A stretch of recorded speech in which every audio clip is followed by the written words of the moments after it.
Hi, I'm Sawyer Ranney. I'm a sophomore and I'm on the boys varsity soccer team. The part about being on the soccer team is probably hanging out with my friends and stuff, doing tricks. I'm thinking about playing soccer for the rest of the 2 years for high school and probably going off to college and play.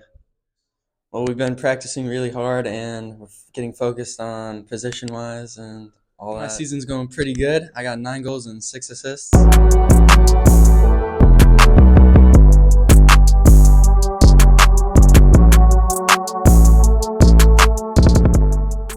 Hi, I'm LaFromboise. I'm senior captain of volleyball and I'm an outside hitter.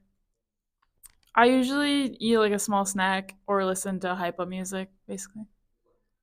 I've been playing for I think 7 years total.